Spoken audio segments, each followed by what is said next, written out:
Olá pessoal, tudo bom? Artigo 4º do Código Penal, se não me falha a memória diante aí das solicitações feitas, o pessoal do matutino, que essa matéria não foi passada em sala. Então vamos lá. O artigo 4º trata do tempo do crime. O que diz o artigo 4º? Considera-se praticado o crime no momento da ação ou omissão, ainda que outro seja o momento do resultado. Veja, o legislador, no artigo 4º do Código Penal, está se referindo ao momento em que ocorre o crime. Por que a importância do artigo 4º no Código Penal? Porque alguns crimes, o indivíduo, o agente realiza a conduta, mas o resultado não ocorre naquele exato momento, ou naquele dia. Ele vai ocorrer dias depois, semanas depois, meses depois. Então imagine a seguinte situação: o indivíduo na cidade de Jales efetua a conduta, ou seja, a ação ou a omissão. Vamos imaginar uma hipótese de ação. O indivíduo dá uma paulada na cabeça da vítima. A vítima é levada para o pronto-socorro, do pronto-socorro em Jales ele é encaminhado para São José do Rio Preto. Em São José do Rio Preto ele permanece na UTI durante 2, 3, 4 meses e só depois ele vem a óbito. E aí vem o questionamento: em que momento o crime ocorreu? Quando da realização da conduta, ou seja, no momento que desferiu a paulada na cabeça dessa pessoa na cidade de Jales, ou 2, 3, 4, 5 meses depois, quando morreu lá na cidade de São José do Rio Preto. O artigo 4º, tempo do crime, existe. Você trabalha com o artigo 4º do Código Penal exatamente para resolver essas questões, dentre outras que nós vamos analisar aqui. Então o legislador vai lá e diz: olha, diante dessa situação, o crime é praticado quando da ação ou omissão, ou seja, quando da conduta, independentemente de quando venha a ocorrer o resultado. Por si só já ficou tranquilo, já ficou fácil de entender a situação.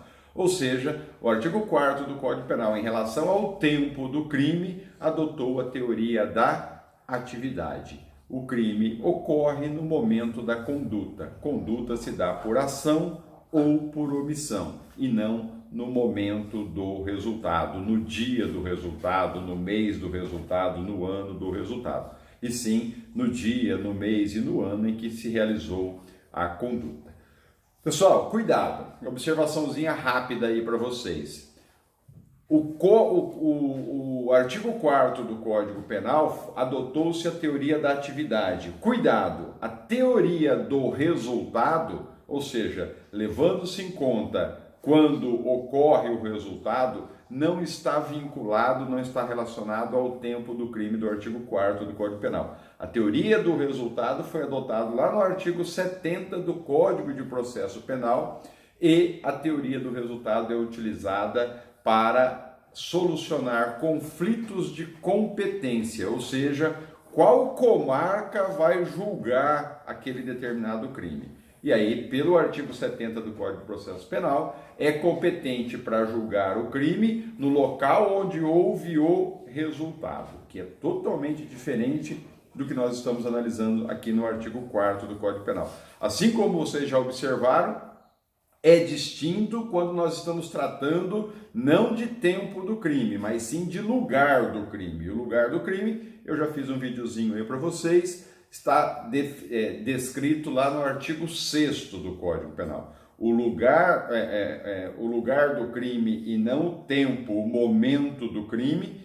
O lugar do crime do artigo 6º do Código Penal, quando nós tratamos de crimes à distância, ou seja, conduta num país, resultado no outro, para o artigo 6º do Código Penal, que não fala de tempo do crime, mas sim de lugar do crime. Para o artigo 6º adotou-se a teoria mista, ou teoria da ubiquidade. Se vocês observarem lá no artigo 6º e compará-lo com o 4º, lá no artigo 6º o legislador diz que tanto faz, aplica-se a lei do país onde houve a conduta ou a lei do país onde houve o resultado. Por isso, teoria mista ou teoria da ubiquidade vale tanto o local onde houve a atividade como local onde houve o resultado. Portanto, o artigo 6º, a teoria da ubiquidade, o artigo 4º é a teoria da atividade.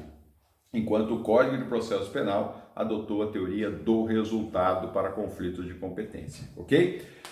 Artigo 4º do Código Penal, quais são as consequências, ou seja, para que nós vamos usar e para que ele serve, no que nós vamos trabalhar o artigo 4º do Código Penal. E aí eu mencionei aí para vocês as consequências advindas desse artigo 4º do Código Penal.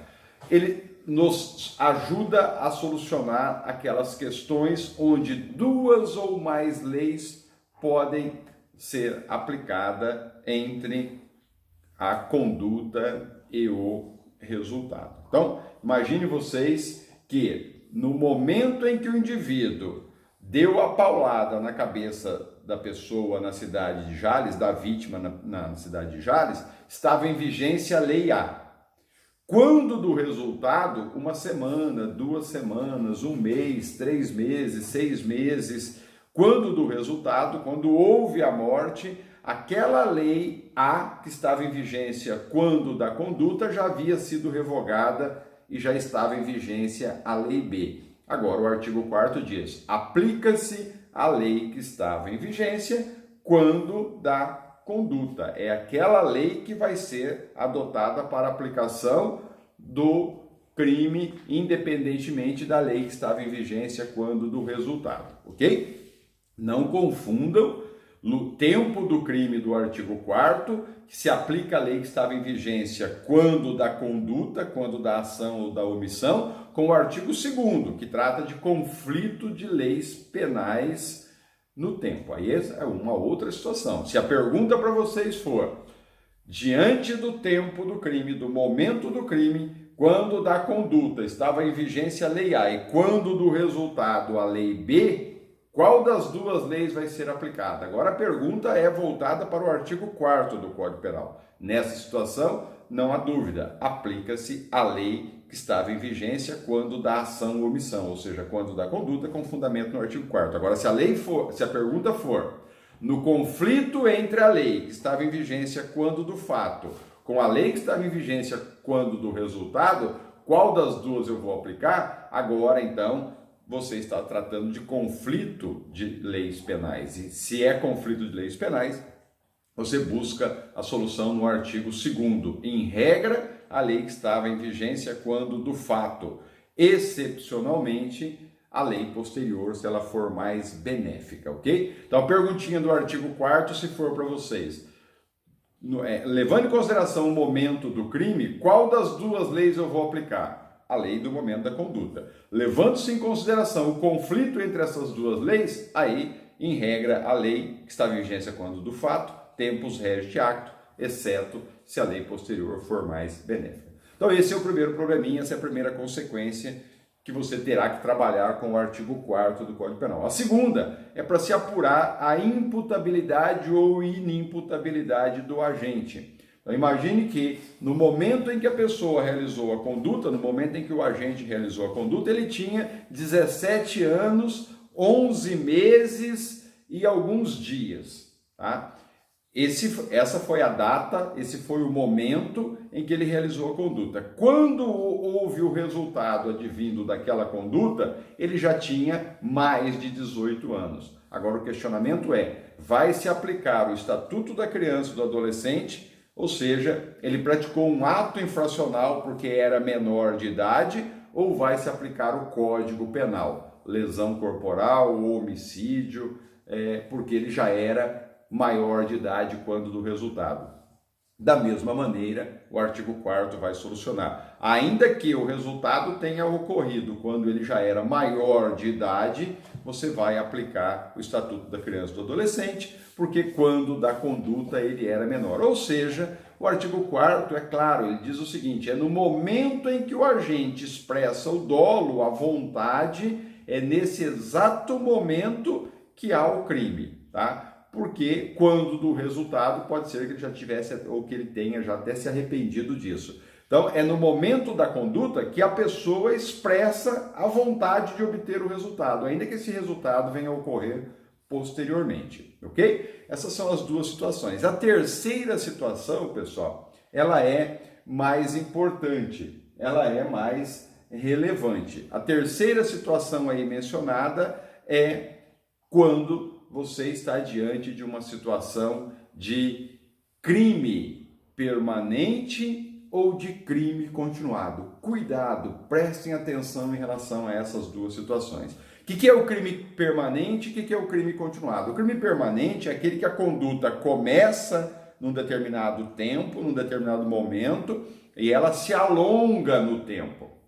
A cada segundo, o indivíduo está praticando conduta, ainda que isso decorra de 2 dias, 1 semana, 2 semanas, 1 mês, 3 meses, 1 ano. Exemplo clássico disso é sequestro e cárcere privado. Eu apanho a minha vítima, levo ela para um determinado local e ela fica privada do direito de ir e vir durante 3 meses. Significa que durante esses 3 meses não há resultado. Eu estou ainda praticando conduta. Portanto, a minha conduta começou num determinado dia e ela se alongou durante meses, sem haver resultado, ok? Essa é a situação do crime permanente. E o crime continuado?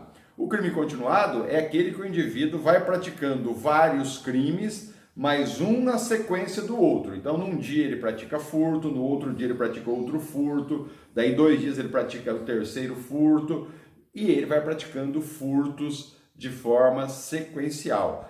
Aí, no crime continuado, nós vamos ver mais adiante, há necessidade de uma série de requisitos, mas há o crime continuado quando as ações se dão levando em consideração o tempo, o lugar e as consequências dessa situação, tá? Nós vamos analisar isso mais adiante. Mas, enfim, é uma ficção de que houve, uma ficção jurídica de que, apesar de vários crimes, entende como se fosse uma única conduta, uma única ação, aproveitando as consequências advindas aí de uma em relação à outra. Nós vamos analisar isso com mais calma mais adiante. Mas só para vocês entenderem, no crime permanente e no crime continuado, a conduta começa e prossegue por algum período. Então imagine que nesse período que o indivíduo encontra-se realizando conduta, várias leis foram surgindo novas e revogando as leis anteriores. Então imagine que no dia que eu apanhei a minha vítima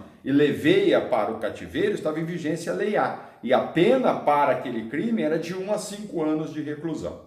2 semanas depois, eu com a vítima ainda em cativeiro, surge a Lei B revogando a Lei A. E a Lei B leva a pena não de 1 para 5, mas de 2 para 10. Portanto, a Lei B é mais grave agora.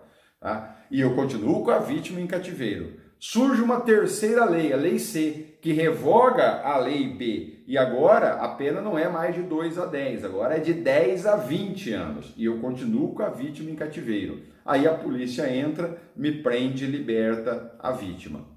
O questionamento é, diante do tempo do crime, artigo 4º do Código Penal, qual das 3 leis eu vou aplicar? Cuidado com isso, tá? Vai ser aplicado a lei que estava em vigência quando da conduta. E qual das 3 leis estava em vigência quando da conduta? As 3. Na primeira eu estava realizando conduta, na segunda eu continuei realizando conduta e na terceira, mais gravosa de todas, eu continuei realizando conduta da mesma forma. Logo, se as 2 anteriores já foram revogadas e só está em vigência a terceira, qual que eu vou aplicar? A terceira. Portanto, nessa situação de crimes permanentes ou crimes continuados, aplica-se a lei que estava em vigência quando da conduta, ainda que mais gravosa comparado com as anteriores de quando eu iniciei a conduta. Significa que eu não obtive resultado ainda. Se eu estou ainda realizando conduta, aplica-se o artigo 4º do Código Penal. Ok? Portanto, o mesmo raciocínio para os crimes permanentes e para os crimes continuados. Ok? Essa é a informaçãozinha. Outra observaçãozinha importante para vocês é em relação à prescrição.